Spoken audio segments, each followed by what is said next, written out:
Good morning, everyone. I'd like to call this meeting to order of the Finance Committee for April the 1st. We do have regrets from Councillor DeLong. I'd like to bring your attention to the fact that we are meeting and working today within Mi'kma'ki, the ancestral territory of the Mi'kmaq people. Do we have any announcements, acknowledgements, or recognitions this morning? Councillor Moore. Thank you. On this past Saturday, March the 28th, the New Germany Fire Department, spearheaded by former Councillor Michelle Greek, held their second annual Stuff a Fire Truck Food Bank Drive. It was busy, there was tons of food, and they brought in $810 in cash for donations for the New Germany Food Bank. Well, give them our congratulations. That's wonderful. That's wonderful. And it's wonderful to see former councillors continuing their work in the community. We have a proclamation today, and I'd like to turn the time over to Mayor McLean. Oh, I'm sorry. Yes. Sorry, Allison. Go ahead. Councillor Smith.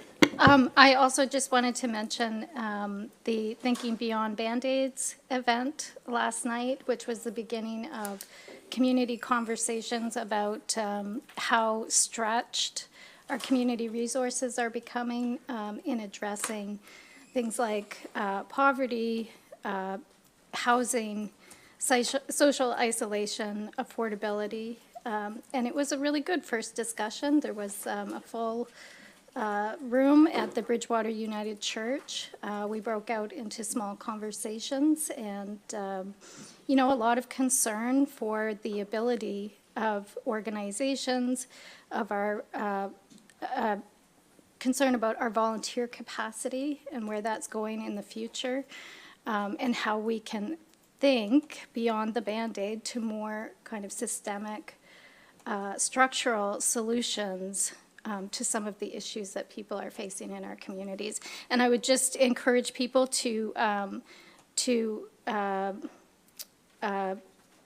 touch base with this process. It's being hosted by the Lunenburg County Community Health Board, and they've been working with the United Church on this.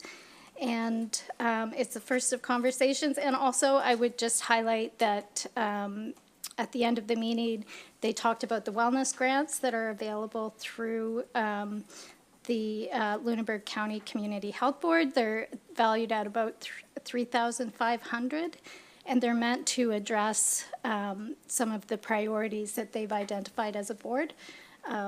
So also a great thing to let your residents know about. Thank you very much. And it does sound like it's an important thing right now to have for organizations and for us as a community. Thank you. I'll turn the time over to Mayor McLean-Weil for our proclamation.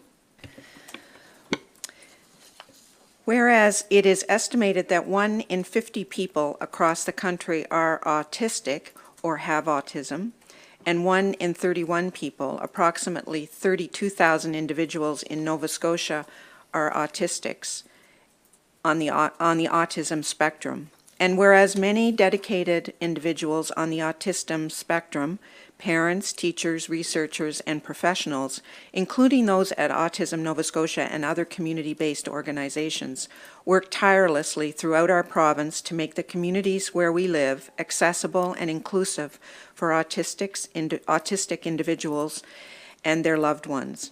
And whereas with 11 locations throughout the province and with the support of the autism community, Autism Nova Scotia builds understanding, acceptance, and inclusion for autistic individuals on the autism spectrum and their families through leadership, advocacy, education, training, and programming across the lifespan.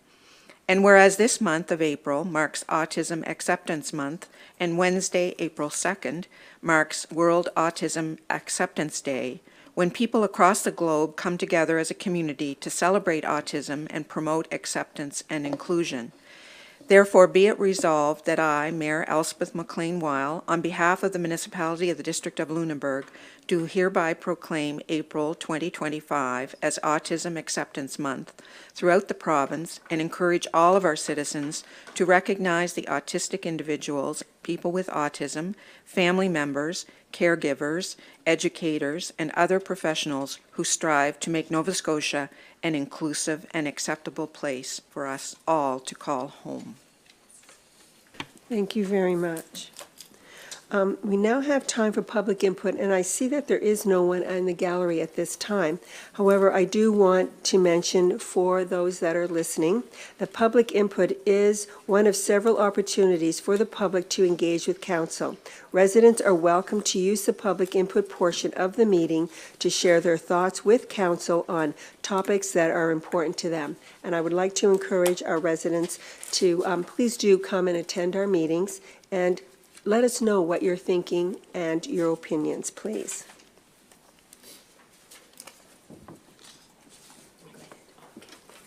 Are there any changes to the agenda? Seeing none, can I have a motion to accept the agenda? Moved by Councillor Moore, seconded by Councillor Bell. All those in favor? Motion's carried. Let's move down to the approval of the minutes from March the 4th, 2025. Are there any changes to the minutes? Seeing none, I approve the minutes as circulated. Do we have any business arising from the minutes? Is there anything anyone's concerned about or wants to talk about from the previous minutes? No? We have no presentations at this time, so we're going to move down to referrals from committees and council. I'm going to turn the time over to our CAO, Tom McEwen, regarding the LCLC operating and capital budget for the upcoming year. Okay. Thank you, Chair. So included in your package, you have the information on the LCLC operating and capital budget. There is a referral from the LCLC board that was made on March 20th, 2025, and the board recommended that Municipal Council approve the 25-26 LCLC operating expenditure budget in the amount of $1,917,500, with the MODL's operating grant being $958,750. And further, that Municipal Council approved the 25-26 LCLC capital budget in the amount of $206,500, with the municipality's capital grant being $103,250. On pages 3 and 4 of your agenda package, it breaks down the LCLC operating budget by first revenue and then expenses. By way of introduction, I think it's important to note that this year the LCLC saw significant changes take place. An interim GM was hired in November, Marta Selassie, who is our Parks and Trails Coordinator. In addition to taking over as interim GM, the finances of the LCLC were in a state of disrepair, and the MJSB was contracted so that their controller could assist with getting the finances in order. As part of that, they've been working very diligently to try to correct the financial statements for this current fiscal and then budget for next year. And one of the things that they found was that the budget, as it was approved last year in March, about middle of March 2024, the budget and the finances weren't reconciling. So they had to do a lot of work to try to figure out what was taking place. And so when you're looking at the operating budget as it's presented here in the 24-25 figures, that's their best effort to get accurate numbers of the current fiscal, but there is still some challenges in reconciling some of the numbers. So what you see as the 24-25 numbers may not or are not as accurate as one would expect, and that's being rectified on a go-forward basis. So on the operating side, as indicated, we have the operating grants from the town and the municipality of $958,750. That's up from the approximately $725,700. That was the 24-25. It does appear that the LCLC is going to be operating at a slight deficit, so not as large as anticipated in the fall, but still going to be operating at a deficit. The provincial grants are consistent around $10,000. The federal grants at $5,000. The special events, $185,000. That's the 55-plus games. So that's the revenue budget. There's an expense line that matches that. The arena at $360,000, primarily from ice rental and public skate revenue. The aquatic center, $265,000, rentals, lessons, and public swims, or what goes into that number. Programming camps and active living, $75,000. So that does include any special events that are operated at the LCLC. Room and equipment rentals at $42,000. The meeting rooms, dryland training room, club room, equipment rental, and there was a parking lot rental. So that goes into that revenue line. Memberships remaining at $245,000. The library rent at $101,936. Cafe rental $11,713. Concessions and vending up a bit at $85,000. The advertising and sponsorship at $120,000. This includes efforts to secure the naming rights for the pool and the rink, as well as advertising and sponsorships. The LCLC did bring on a new staff person that is in charge of marketing and advertising. They're currently working very hard on the 55-plus games, but the plan is for that individual to take on the role along with the GM of trying to move forward with the naming rights. The naming rights for both the pool and the arena have expired. And so there has been attempts in the past to secure those naming rights. They weren't successful, but they now have a staff position, and so the plan is to put efforts in to try to secure those naming rights and make that revenue. And then the outdoor pool and lakes is $90,000 in revenue. There's a corresponding expenditure line of about $85,000, so it's making a few dollars, but not much on that. On the expense side, the wages you'll see that they're $1,746,545. The current year number at $1,473,598 is not accurate. The actual wage figure that's going to be coming in this year is closer to $1.6 million. So although it seems like it's a significant jump from the $1.47 million to $1.74 million, it's actually much smaller when you take into account the actual number that we're going to see in 24-25. The new positions include, I should say the increase includes an increase in the wages that are going to be coming into play with the increase in minimum wage. So there are staff at the LCLC that get paid minimum wage. And so as those increases come into effect in 25-26, those salaries will be going up. And they've also done a CPI adjustment to increase salaries across the board. They have included funding for a finance position to assist the LCLC in making sure that its financial records and reporting is done efficiently and effectively, and that position will be supporting the MJSB in preparing, in preparing the finances for that. It's noteworthy that because of the financial work that was not being done at the LCLC, there were increased audit costs to Grant Thornton of about $20,000. So part of the goal is to avoid those overages on a go-forward basis. The staffing expenses at $45,000, that's fairly consistent. Uniforms, travel, training, and development. The insurance is $130,000, so that's remained about the same. Utilities, $588,000, which is the primarily electricity. Telecommunications up to $15,000. That's cable, phone, radios. The IT work is $110,000. That includes the service agreements, the licenses, licenses for Fusion, Payworks, equipment, and website costs. Facility maintenance and repair at $245,000. That also includes building security, garbage, first aid, equipment repair, and facility repair. Snow removal and yard maintenance at $45,000 used to be in facility repair and maintenance, but it's been moved to its own item, and that's at 45,000. The aquatic supplies are 70,000. Oh, sorry, the professional fees at 70,000. Audit, legal, accounting. Aquatic supplies are mostly chemicals. Special events line is there at 185, so that would be the 55 plus games. And then there's some supplies, office supplies, custodial supplies, programming supplies, bank fees, charges, and the outdoor pool expense.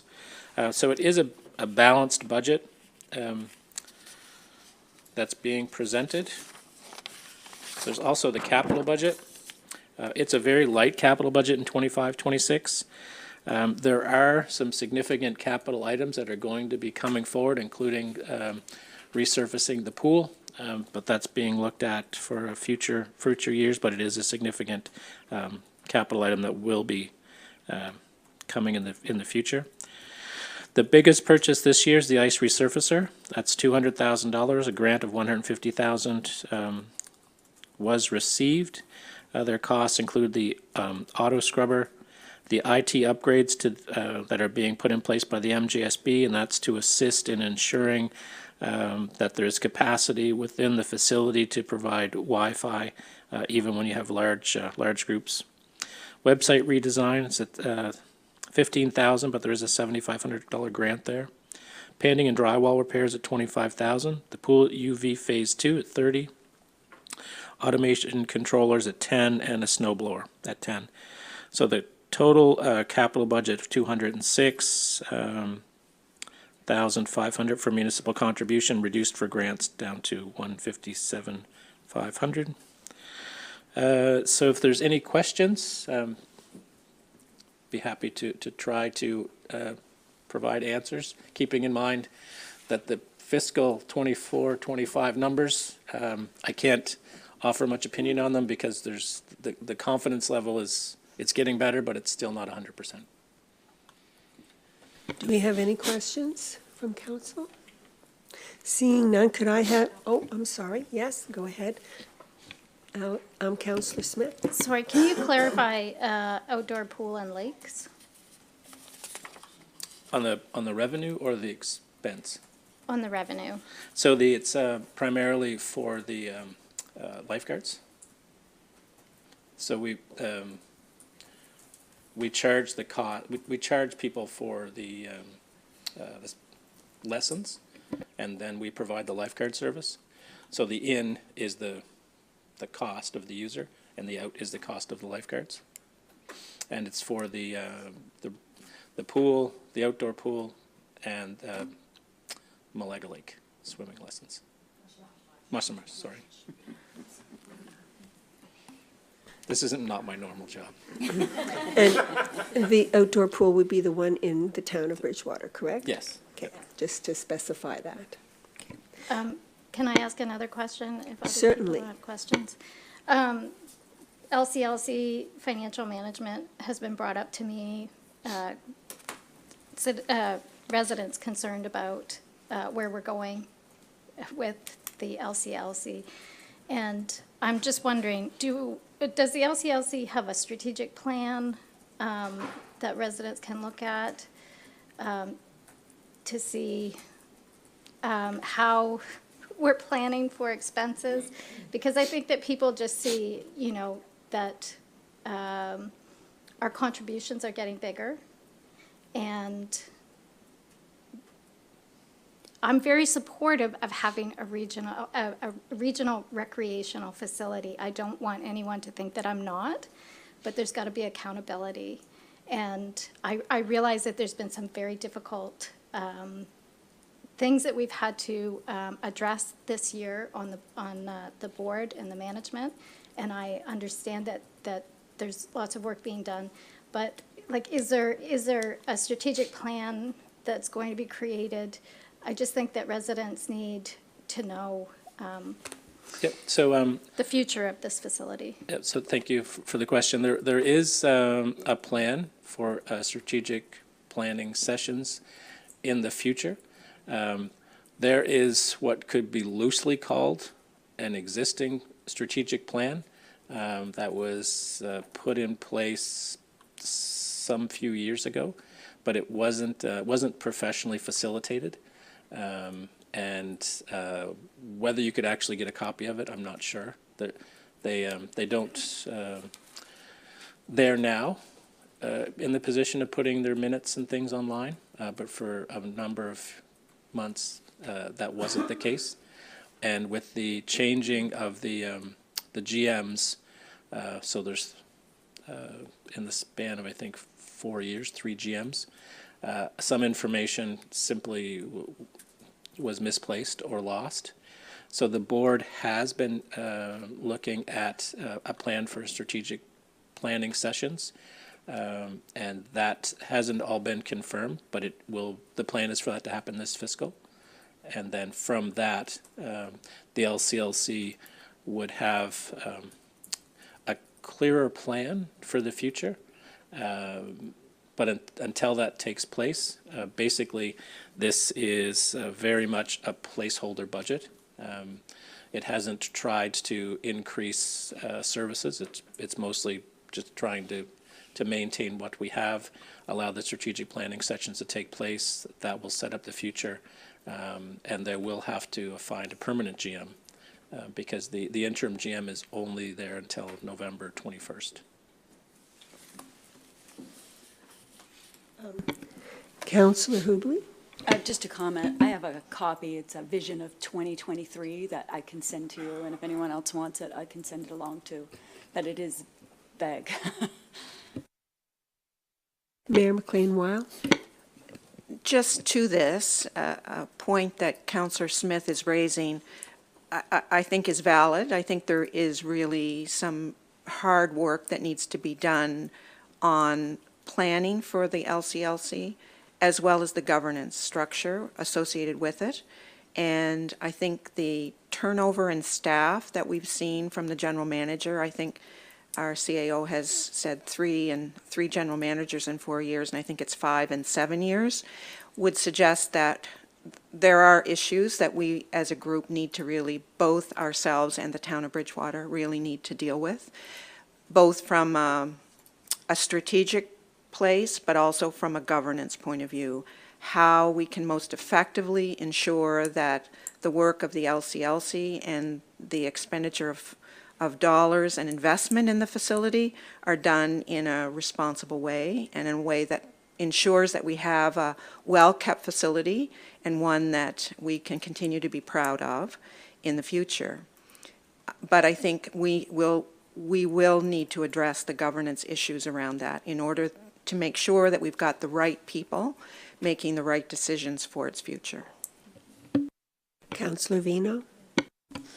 I also just wanted to bring up my report on the LCLC that I presented on February 25th, 2025, included the statement that the LCLC is planning a strategic planning session this summer, which will help guide and plan for future years the success and how we can best see the LCLC grow and thrive for the community. The interim GM is just working on dates on setting up that session with a potential facilitator. And also that the LCLC board is exploring ways that we can stabilize the rising cost of operations, specifically utilities, and exploring such aspects as renewable to retail energy. Councillor Smith, you haven't added? I just want to thank the deputy mayor for bringing that to my attention, and I'm sorry that I missed that. I think that report came at the end of a very long day, and I'm glad that we've got it on the record again for people listening. Thank you, everyone. Are there any other questions for Tom regarding the budget? Could I have someone please bring forth the first motion? Councillor Hubley? Thank you. To the Chair and members of Finance Committee, I move that Finance Committee recommends to Council that Municipal Council approve the 2025-2026 LCLC operating expenditure budget in the amount of $1,917,000 $1,917,500, with the municipality's operating grant being $958,750. And I so move. Can I have a seconder, please? Seconded by Mayor McLean-Weil. Any discussion on that particular motion? Seeing none. All those in favor? Motion's carried. Could I have someone, Deputy Mayor Vino? To the Chair and members of the Finance Committee, I move that the Finance Committee recommends to Council that Municipal Council approve the 2025-2026 LCLC capital budget in the amount of $206,500, with the municipality's capital grant being $103,250, and I so move. Seconded by Councillor Hubley. All those in, any questions or comments? All those in favor, please signify. Motion's carried. Wonderful. We're going to move down to staff reports, and we're going to turn the time over to Ms. Wenzel for the financial department for both of 9.1.1 and 9.1.2. Thank you, Madam Chair. The first discussion that we need to have as a group, I think, is the Laserfish contract renewal. We had to use alternate procurement, so I'll explain kind of what happened and how we ended up here. We have a contract with a company called ThinkDocs Incorporated that provides support services and licensing for Laserfish. And Laserfish is a document management software that we use to do all of our electronic document control. Currently, we use an on-premises version that can no longer be updated and will no longer be supported. The software needs to be migrated to the cloud. Once it's migrated, we will be able to take advantage of other project features that are currently unavailable to us. The IT director at the MGSB, Lisa Bozek, negotiated with ThinkDocs on our behalf, actually on all the partners' behalf, the town of Bridgewater as well, to secure pricing for the new product that was below market for a municipality of our size. However, the service contract is $38,990, which is $40,661, which would be net of our rebate, our HST rebate, and a 4.9% annual increase over 5 years. As well, there is a one-time fee for migration of $7,175, which was $7,482 net of HST rebate. A contract of this size would normally be awarded by council, but pricing was only guaranteed until March 31st, 2025. Laserfish was purchased in 2016 using our standard procurement practices at the time. It has been managed by ThinkDocs Incorporated since 2018. Staff determined that the contract had to be signed using alternative procurement to meet the March 31st deadline as outlined in your purchasing and tendering policy number 33 in section 19.1.1. Staff did plan for the migration in 25-26. The operating budget includes licensing fees and IT support fees to cover the cost. The report has been prepared to notify council of the use of alternative procurement as required by section 19.3 of the policy. Are there any questions for our director regarding this? Okay, so would you like to please move on to our municipal operating and capital budget? And just because we do have someone in the gallery at this moment, I just want to let you know that first we're going to have the staff presentation on the budget, and then clarification by council regarding any of those items, and then we will have any public input, and then further deliberations and directions to staff. And you may go ahead. Thank you. I do have a presentation that can share now to the screen, and we'll run through it.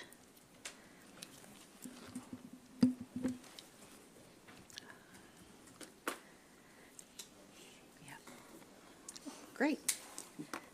Thank you so much. So we'll dive right into it.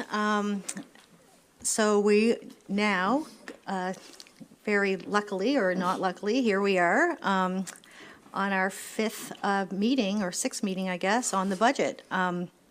So this is kind of the end of your budget process. We'll review the operating and capital budgets. We've revised them over the past 5 weeks, council and staff, and this is your kind of final review before our formal approval on April the 8th. So today, I'll present your draft budgets. The directors are here to answer any questions if you have any. It is a final opportunity for public input on the municipal budget.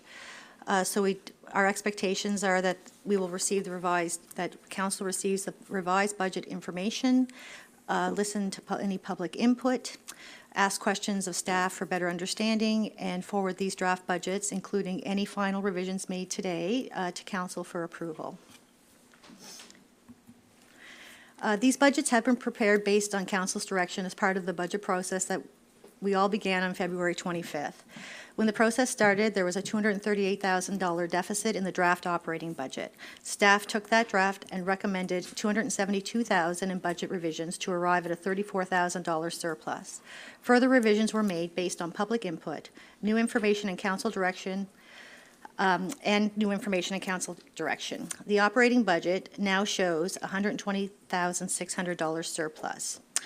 The 5-year financial model that you have before you here shows that under our existing tax rate with no changes over the next 5 years and utilizing our reserves strategically, we can continue to show a surplus. So in your budget package, you have all of the department budgets and the summary. So each department is there. They're all organized exactly in the same format. After each line descriptions, there's certain columns across the top.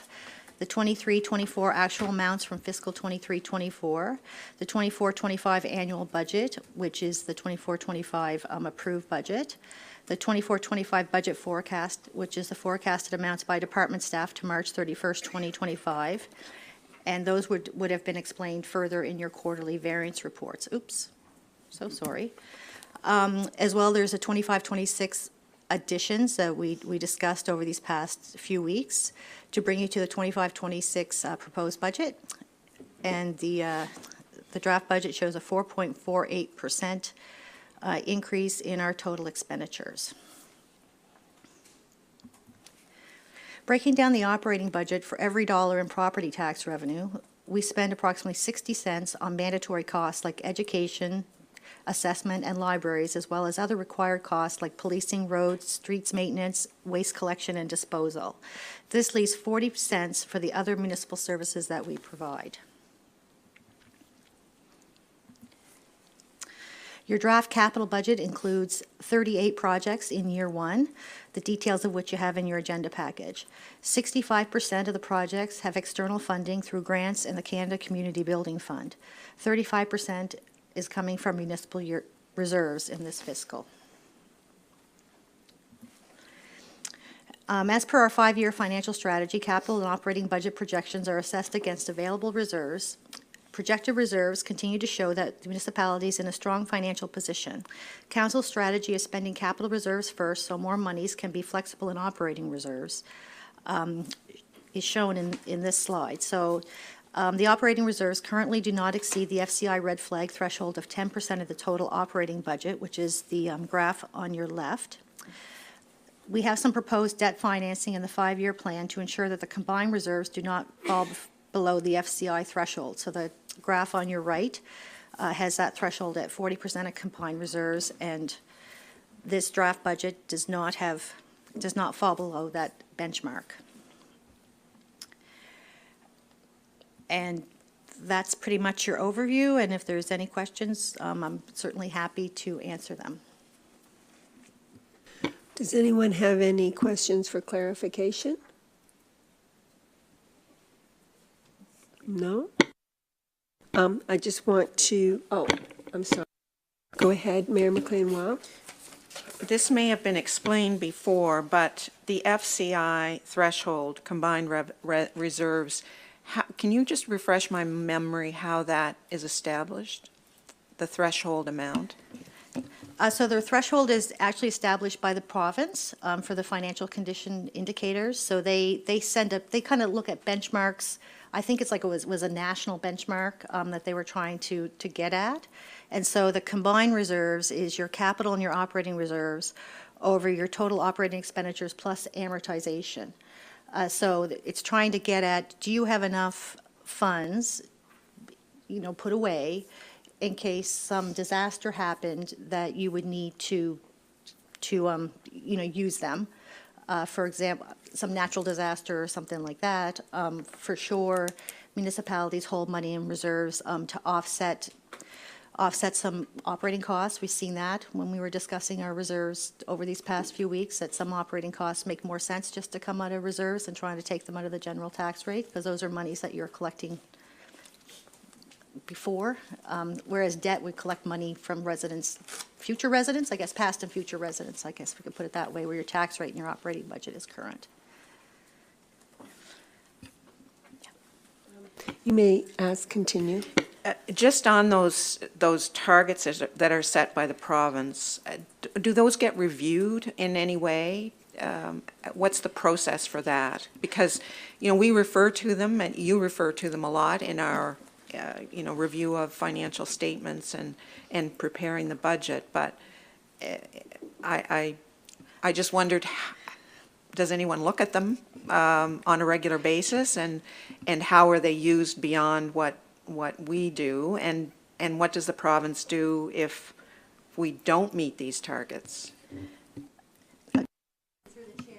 Through the chair. So actually the FCI, those numbers and those benchmarks are getting reviewed now. They're looking for input. They probably came up maybe 10-ish years ago, maybe more, maybe 15. And so at that time, there were a few municipal units that unfortunately faced bankruptcy. And nobody kind of knew it was coming.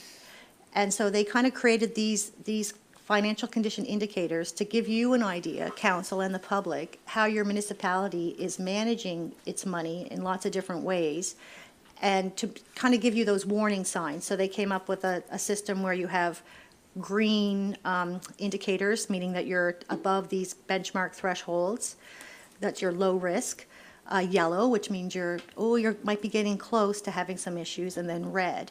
So the more red flags a municipal unit would have would indicate that perhaps they're facing some kind of financial difficulty, whether it be no increases in tax base, like if you're not growing, or if your receivables are increasing, like you're not doing your annual tax sales, things like that. So my understanding would, if you had enough red flags, that the province could step in and look at helping you manage your municipal unit. For us, like, unfortunately, the FCI has kind of gone by the wayside as far as I can tell with the province. Like the 22-23 FCI has not been released yet. We've seen it, it's in draft. So it makes it hard when it's something that we've been using to benchmark ourselves and to make sure that we're in a good financial position, that, that's kind of happened. However, I'm confident that when they do the review and they come up with whether or not these are good benchmarks still in this fiscal environment or not, that we'll continue to do well. And it's I think it's something that's important for municipal units to look at, for sure, because even if they're not releasing them, it's important for us to make sure that we're in a good position financially. Certainly. Sorry to dominate, but it does concern me a bit that I'm glad that they're being reviewed, given that when you think about the cost of infrastructure projects and the need for planning for those projects, it does put a heavier onus on councils to be figuring out how to accommodate that. And clearly many discussions that, even in my short time in this role, have been around infrastructure and infrastructure costs. It seems to me that that a refinement of this is probably needed to put more emphasis on those indicators and the ability of councils and municipalities to manage infrastructure projects, because they're not going to get smaller. The requirements for municipalities to take ownership of more and more infrastructure work is growing, so I'll be interested to see what comes forward from this. Do we have any other questions from council members or comments? We do have someone in our gallery. Are you planning to come forward and do some public input? No, okay. All right, thank you. But you are certainly invited to if you would like. Okay. There is one item in the motion that you didn't mention, and that was the Canada Community Building Fund investment. Could you mention that, please? I did that in your draft capital budget, year one summary, where it's funded through your Canada Community Fund, Building Fund, and grants. So that's one of the funding sources that we use, and in order to receive those funds, one of the stipulations in the agreement is that we make a motion and always say that council moves us to use the Canada Community Building Fund monies. So that's why it's always kind of included in the capital budget, so that way we cover that off. Okay, thank you. Could I have someone bring forth the motion? Councillor Smith. I actually had another question Oh, before we okay, brought that certainly. motion forward. Can you just clarify on the topic of the Canada Community Building Fund plan, how the 5-year plan gets created? Certainly, through the chair, if that's okay. Certainly. So part of the strategy that I guess I've been working on, and we have a policy on our reserves, is that we always try to use grant money first. So the Canada Community Building Fund is one of those, that's a grant, right? We get that once a year. So that's one of the things that we try to use ahead of time. Now, that being said, council has made some decisions on the Canada Community Building Fund where it doesn't always get spent. So we have some money sitting in that reserve for public transit, for example, because it was a motion of council to hold on to some of those monies. We used it for our third-party internet providers to provide internet throughout the high-speed internet throughout the municipality. So there are specific rules on the Canada Community Building Fund. You can use it for all kinds of different infrastructure. We've used it for paving projects.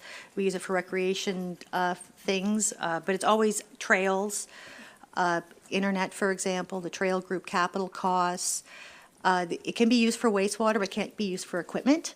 So you have to be very careful about that. So you'll notice in wastewater, there's not a lot of CCBF in wastewater because most of it's equipment and they don't want you to use it on equipment. It's more long-term infrastructure. So that's kind of a decision I make when I go through your budget and develop it. Is part of that is to make sure that the CCBF is assigned to projects that qualify under the agreement, and that we use it before we try to use our own reserves. Did you have a follow-up I do question? have a follow-up. Just for clarification, some of the things that are in future years, or, whatever years, these could change according to council direction, right? So specifically, we've been asked about Sherbrooke Lake, which we will be talking about later in this year. That money even though it's showing up in a certain spot right now, it could change according to council direction. Through the chair, yes, it could certainly change. The only thing that you have to approve a 5-year plan because that's part of the gas tax as well, is that you have to have a 5-year capital investment plan, so you approve this. But in reality, you're really only approving year one. So you're approving the year one with the funding as suggested. Now, one thing you will see when I complete the year end, I'll come back and say, here's how we planned to spend, the funds in the 24-25 year. And if there's any changes to reserves, I'll be looking to council to authorize those as well. So no reserves get spent without council's authorization. So could I have someone bring forth the motion?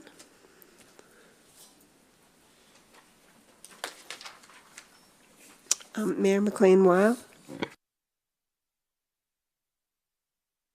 To the committee chair, Councillor Oikel, and members of council, I move that the Finance Committee recommends to council that Municipal Council approves the 2025-2026 draft operating and capital budgets and Canada Community Building Fund investment as presented.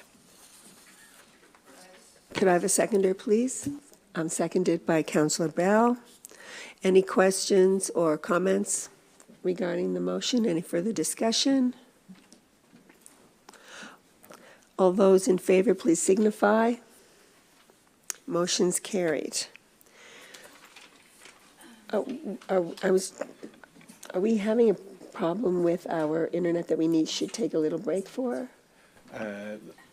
We did have a small issue with one of the computers feeding in, but we've troubleshot it, even without Tina. Okay, great. So we'll continue on. We're going to go to Administration Department, 9.2.1, Public Engagement. And I believe our Director, Sarah Kowalski, is taking over. Thank you. I always just know you, Sarah, It's your last tough. name. You don't say the C, but it's tough. I respond to anything. Thank you. We didn't do budget highlights. Our manager of communications is pointing out, we do have communications material on the budget. Elena also pointed it out, just to be fair. So if council members did have any comment on those, and we do have a short video prepared, which will provide another summary, so that residents can have access to budget information from a different form of media. A different perspective. Thank you, Councillor Bell. If you, yep, plug in through the system. So we're still producing our normal budget book. We also, as you can see in your package, we have a highlight, so you can see the sort of executive summary. And this is another form of summary, much briefer, which will provide a bit of an overview for residents that don't want to delve into the documents.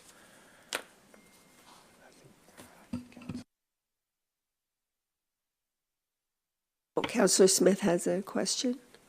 Yeah, I just wanted to comment on the climate change action category.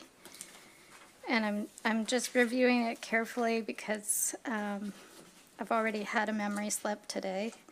But I don't see transportation on it, and public transportation. And I know this may seem like a small point, but when I was reviewing the minutes for our last finance meeting, I also made this point, hoping that we could talk about public transportation as climate action. And it is in our LCAP. And I think it's really, really important that when we're talking about climate action, we are highlighting the co-benefits of affordability to our residents. So I really want to see our money that's spent on public transportation showing up in climate. And maybe, yeah. Yeah, we do have it under quality of life. Is this working? Is this working? So we do have it under quality of life, because so many of these items actually are covered. Yeah, I can raise it up. So many of these actually cover multiple strategic priority areas, but that one, if we wanted to highlight it, we could also make a note and say, like, I can work on how to make it appear here, but it's covered under quality of life because we thought what residents care most about is how that's going to impact them. So same with Lunenburg County Wheels funding is covered under quality of life. But yeah. Did you have a further, you would like to see it also under, Yeah, we can figure under that out for sure. climate change? Yeah. Yes, thank you. Okay, is this gonna, if I hit play, is this gonna work? Oh, I need to HDMI cable, my bad, sorry.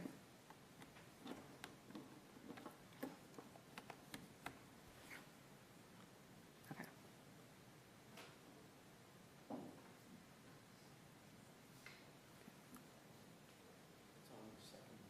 Oh, it's on my second screen?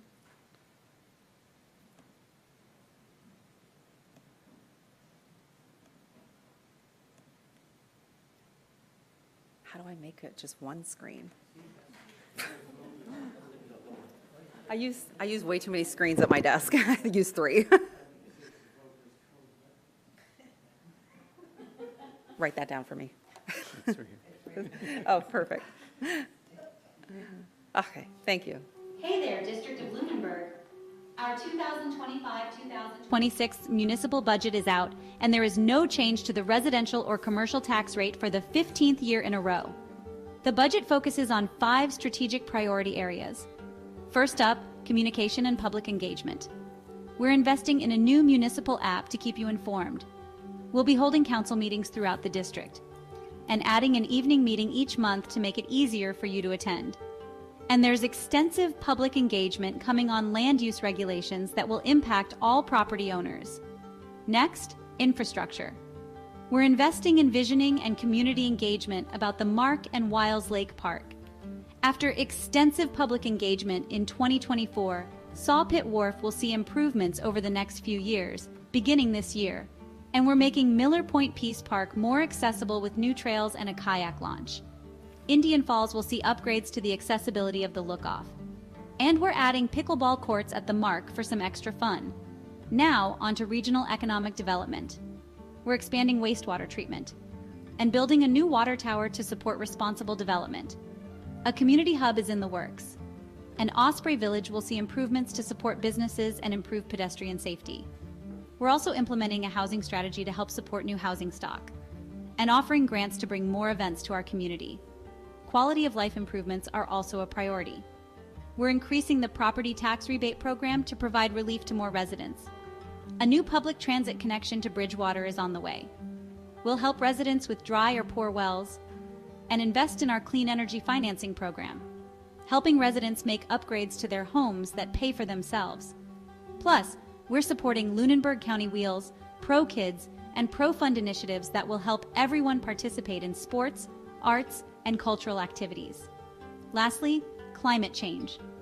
We're identifying environmentally sensitive areas and purchasing land for conservation. We're removing the tipping fees for brush cleanup on private properties to help property owners reduce wildfire risk.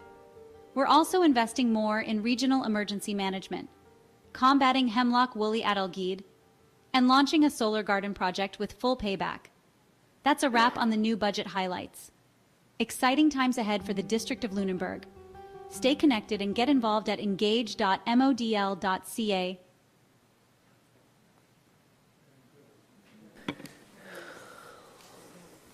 Wonderful, wonderful.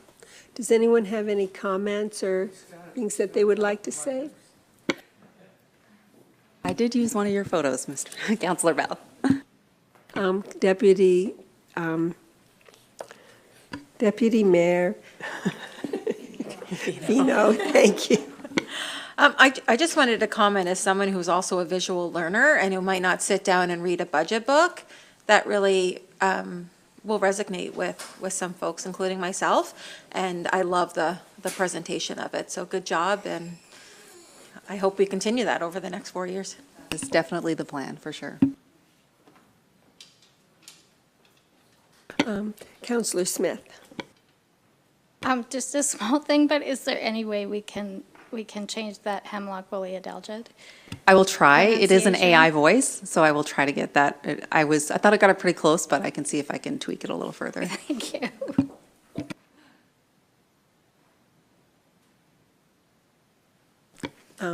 Councillor Burns. Thank you. Loved the video, actually. Looking forward to sharing it. My only thought is, at this time, do we want to highlight the solar garden, as we don't know if it's going to be accepted in the bid or not? That was the only thing that I saw that I was like, oh, that's what I would hear about, is the solar garden.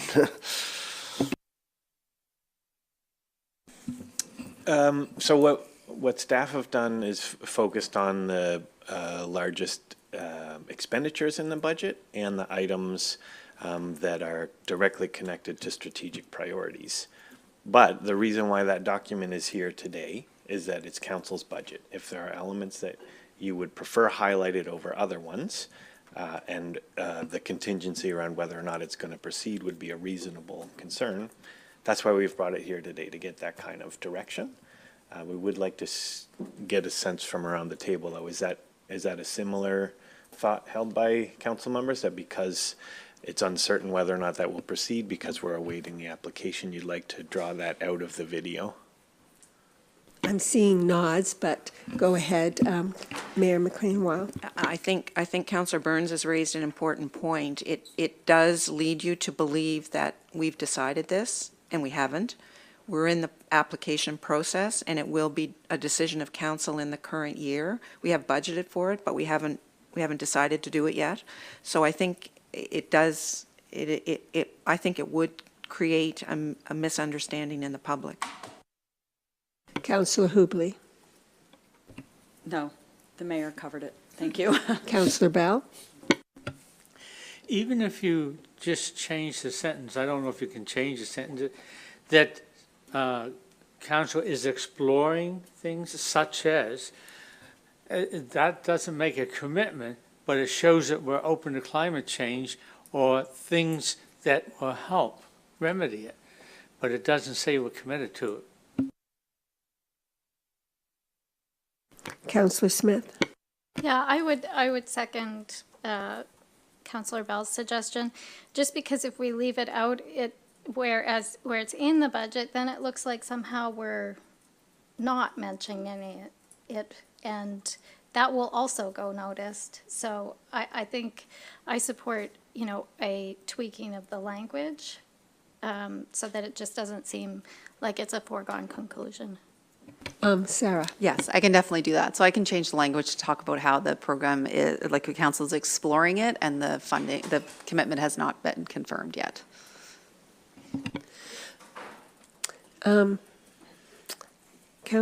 Councillor Brooks, we haven't heard from you this morning very much, and I don't want to leave you out, so I just want to know. No, thank you. I appreciate the offer. Thank you. I'm good today, actually. Great. So are we all in agreement regarding the wording rather than removing the photo altogether? Is everyone fine with that? Councillor Burns, you had brought it up. How are you feeling on that idea? I am happy to follow the majority. Just because I don't want to see it doesn't mean others don't. The other points are all valid, so. Okay, so I believe that is your direction. Right. Now, I was going to... Back on track Yeah, now. you can go back on, yes. Perfect. So I'm here to talk to you about the public engagement for municipal-wide land use planning. There is a report in your agenda package that gives you some background information. It talks about the engagement that we did a few years ago during COVID, how staff began working on these policies, and then how we launched via PAC agenda, draft land use bylaw and a draft municipal planning strategy.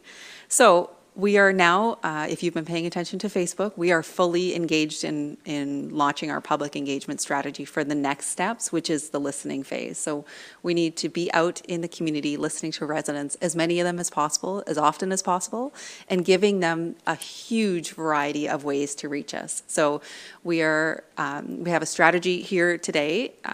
It's not really for approval, this is for information only. We have launched this, so all residents will receive a postcard this week or early next week with dates for the month of April.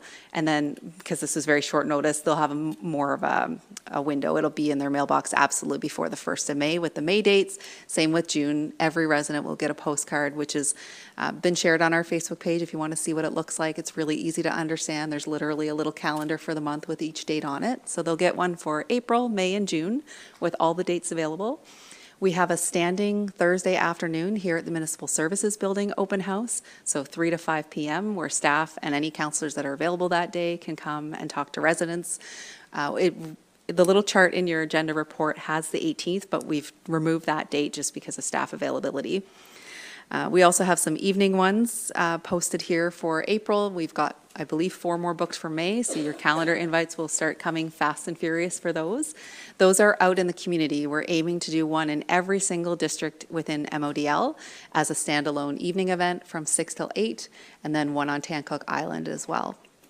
These events, again, are all open house style, so there's no long-winded presentation at the start where we're talking at people. People will be able to come in and ask questions and sit at a table and talk about a theme that's important to them, to ask questions of council, to ask questions of staff. They'll be able to talk about their specific property, maybe, you know, their hobby farm and what animals they have and how far their buildings are from boundaries or from water courses.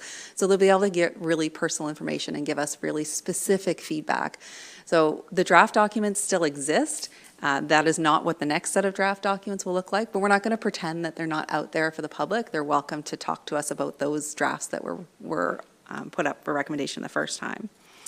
Sarah? Yeah. What date did you say was canceled? The 17th. So we're going to remove the 17th. Okay. So if you go to the engage.modl.ca/modal 2040 site, you will see the complete list of events that are confirmed there. You'll also see it on the front page of modal.ca.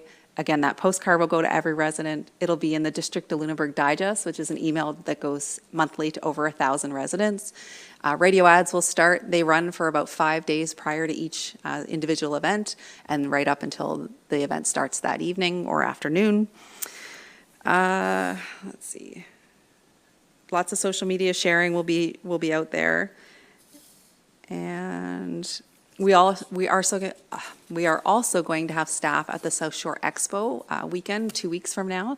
So that is a paid event. We've gotten some feedback of people saying, why do I have to pay to go talk to my council?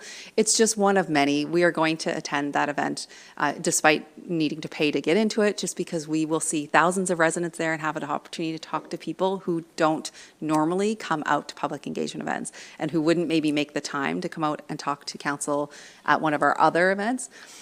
But we just still want to be there and capture people who have no idea that this is happening and normally don't pay attention to municipal government events. So we really think that's important.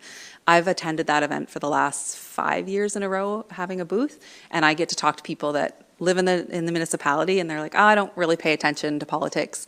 And they come in and they chat with me, and we have really good conversation. And the councillors who, looking around the room, see lots of councillors who've been there with me before.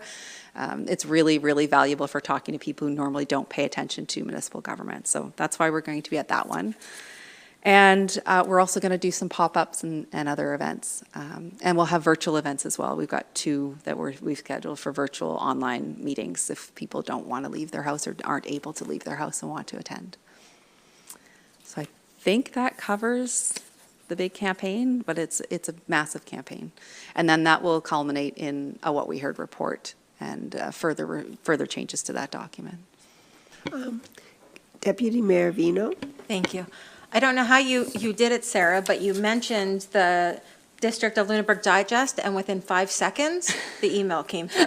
It was on a timer. I don't know what time. Literally came through. I was wondering if you could comment on the style of engagement we're doing versus one big open house, because there seems to be some comments that came in as to why we're not doing a big open house and the advantages of the way we're doing it. Absolutely. For the record. You know, we could do one large open house. We would be giving a lot of information at that style, like speaking from our point of view and for what we've done.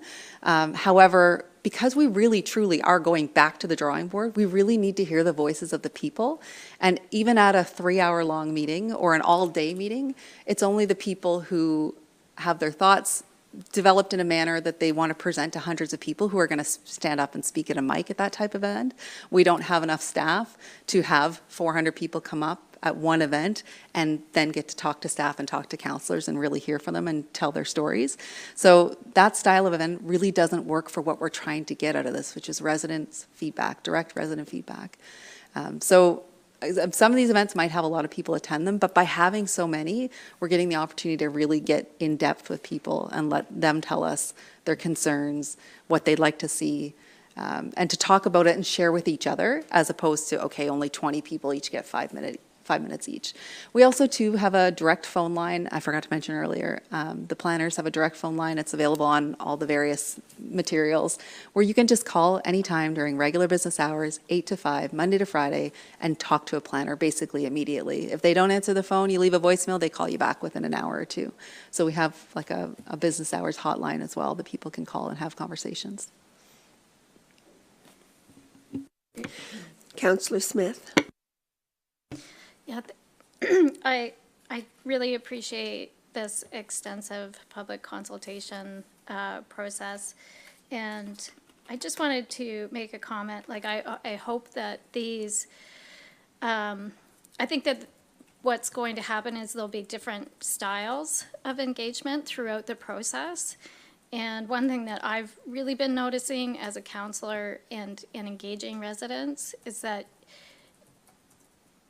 one of the things that's really important is for residents to hear from each other, because land use planning affects everyone in very different ways. And when we look at the documents, you know, we see our own property first, and we need to hear from each other because people have very different thoughts on how this land use bylaw should play out. And the conversations that I've had so far that have been the most productive and have felt meaningful and actually feel like they're building community around this process are the ones where we have 5 or 10 people who are talking about how the bylaw and their reading of it affected them. And it's very different. And I can see when people are in those conversations that you know, there are lights going on, and we come to a place where, wow, I didn't understand that about you and how you're getting by and what concerns you have. So I just wanted to kind of put a pin in that I think we really need to look at those ways in which people are sitting down and hearing from each other as well. And I think that will come out a lot in this plan. It's the real benefit of an open house style where people sit at tables and talk about topics, as you can hear, well, I don't like this rule, and someone says, well, I'm glad it's coming because actually we faced that problem 2 years ago when we lived over here and the neighbors opened, you know, whatever the business they opened, and we were really impacted by it. So it's really important. We've found that in the 8 years I've been here, over subdivision bylaw, over road bylaws, like people telling their stories of how things affected them. I also want to note, I should have said it right off the start, I have not worked on this on my own in a silo. If I did not have the planning team behind me doing the bulk of the heavy lifting with this work, they've been booking the venues, calling venues, coordinating times with counselors. They're thinking deeply about how to create the materials for this and what kinds of conversations we're going to have, and then what they're going to do with the information and how they're going to capture it all. So I really want to make sure that the planning team is recognized for a massive amount of work that they're doing to rewrite these documents. Mayor McLean-Weil. Yeah, thank you for the work on this. It's an astounding amount of work in a week, and thank you for that. I just wonder if there's value in us as counselors having a small handout that we can have in a conversation that we can just pass to people. And I'm not sure, I see several people nodding heads. I'm not sure what it should contain, but I wonder if I might suggest something as basic as the minimum requirements and what that means. I don't know. I'll leave it to the experts to think about it, but I feel it might be very useful for us in conversations to have something that we could actually give to people. I know the planners are hard at work on working on handouts to have at these open houses and at these events. So I'll talk to them about something that's like really could be taken anywhere and given out to anyone at any time that could engage them. We definitely need it for the South Shore Expo, so we'll have it by then at the latest. Plus copies of the postcard are coming to your inbox this week as well. Oh, good. That's good. Deputy Mayor Vino, thank you. And further to the mayor's points, one of the biggest questions that I'm getting right now is that people are wondering what those minimum standards are, and they're thinking that there's such things as the minimum standards mean you can have 25 chickens, and it's not in detail like that. It's more topics and subject matter, and I think we need to get ahead of that in the beginning so that people don't expect a checklist per se. That's what I'm hearing from my residents, and I think I'm seeing some nods around the table. So having that handout outline that it's more topic area in general than specific setbacks and numbers are important to get out there. We'll make sure it includes that. We face the same issue with the anti-racism plan and the accessibility plan, is sometimes the province comes out and says, you shall do this, you must do this, and then they don't have a checklist that's easy to show people. So we can work on that for sure. I don't see any more questions or comments. Thank you so much, and thank you, staff, for all the work that you constantly do for us. We appreciate it. We're going to take, actually, should we take a break and then go into camera? Or do we go into camera and then? Take a break. It's up to you. Either way. Okay, so we're going to take a break while they get set up to go into camera. We're going to take 10 minutes. Okay, thank you. We will when we come back.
We're going to begin shortly. Please take your seats. Thank you.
Welcome back.